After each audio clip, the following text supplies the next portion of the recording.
Prière du soir. Seigneur Dieu, la vie du désert met chacun à l'épreuve. Elle manifeste ce qu'il y a en nous, et Dieu soit béni, elle manifeste aussi tout ce qu'il y a en lui en notre faveur. La piété même ne peut pas remplacer Dieu, il nous le faut lui-même, c'est là notre bonheur éternel s'il nous exerce, c'est en amour. Dieu l'est pour tous, pour ceux qui sont âgés, comme pour les jeunes. Et si, par sa discipline, il nettoie le sarment, c'est pour faire disparaître le moi. Alors, quel gain le moyen de surmonter l'épreuve? C'est la foi. Notre seule ressource est d'apporter chaque tentation au Seigneur et de nous confier en lui pour qu'il en triomphe à notre place. Un jour nous verrons que ce qui nous a fait le plus souffrir, était en réalité pour nous le plus grand moyen de bénédiction dans la main de Dieu. Quelle douce pensée pour nous, pauvres vases fragiles, mais qui contiennent la semence incorruptible de savoir que Christ veille, s'il nous fait traverser des difficultés, à nous donner les moyens de les vaincre. La victoire sera celle de la foi dans le Christ Jésus. Les fatigues du chemin auront été le moyen de connaître une association plus étroite avec Christ. Nous ne devons pas désirer être délivrés de l'épreuve, mais d'être mûris par elle.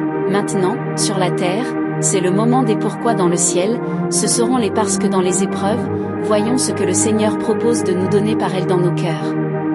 Les vagues qui frappent notre barque la poussent un peu plus vers le port. Pourquoi les épreuves nous sont-elles envoyées? Dieu laboure le terrain, afin que toutes les affections du cœur ainsi criblées soient purifiées et en harmonie avec la gloire du ciel. Nos peines actuelles sont une occasion nouvelle pour glorifier Dieu au sujet des miracles de son amour et de sa fidélité. Les circonstances providentielles ne sont pas là pour régler notre vie mais pour nous mettre à l'épreuve. Toutes les épreuves que Dieu nous envoie ont pour but de nous apprendre à être notre confiance en lui et non point dans la chair. Si Dieu répond à la foi, il l'éprouve aussi.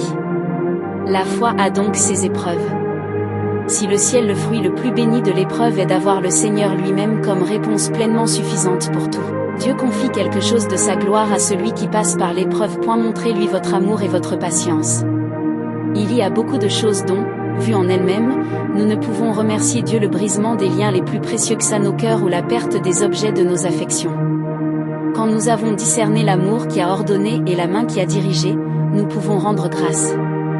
Quand nous passons par des jours d'épreuve, demeurons en la présence du Dieu de toute consolation, il ne permettra pas que nous soyons tentés au-delà de nos forces. L'affliction devient, en sa main, un moyen de nous faire connaître davantage son cœur plein de sympathie et d'amour. Nous aurons ainsi plus de grâce. Prierez pour du Seigneur à merci. Amen.